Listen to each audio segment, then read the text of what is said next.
Hello everybody.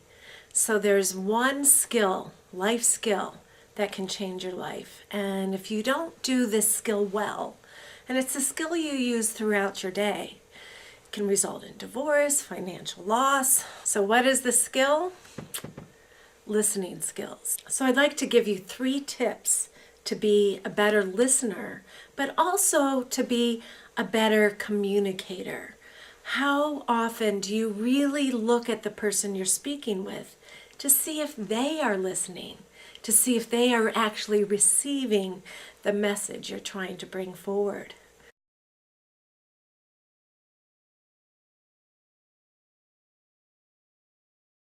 How often are you really clearly and cleanly connected to the person you're listening to? Or are you trying to guess what they're going to say? Are you judging them while you're listening to them? Are you in a collapsed, defensive, reactive state? Or are you angry with them? If we're not clearly and cleanly connected to the person speaking with us, we're not going to hear. We're going to hear through a filter. And that can cause terrible conflicts down the way. Tip 2. If you are the communicator, if you're the person wanting to be listened to, how clearly are you tracking and assessing whether that person is actually in connection with you? As the communicator, as the speaker, it's often important for you to really assess if you're being heard. Is the person in defense? Are you in deep connection? What does your intuitive hit say?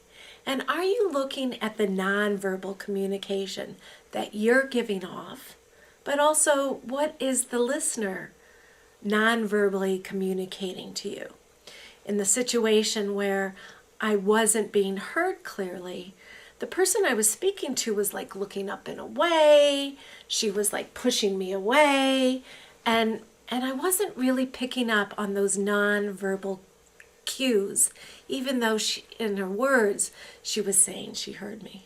It's important to really take responsibility as the communicator to see if you're being heard and look at nonverbal cues that are taking place.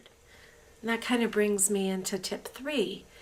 80% of communication is nonverbal, some studies show. So when communication is happening, whether you are the listener or you are the person trying to be heard, I want you to assess in both positions, what is the nonverbal communication being explained here? I talk a lot with my hands, and it's because I'm trying to explain things, not only through my words to you, but through my nonverbal communication. So tip 3 is really assess what is happening nonverbally, what is happening energetically between you. So in summary, as the listener, listen to an open heart, not in judgment of the other person. Really be in contact with them. And as the speaker, kind of assess whether you're actually being heard.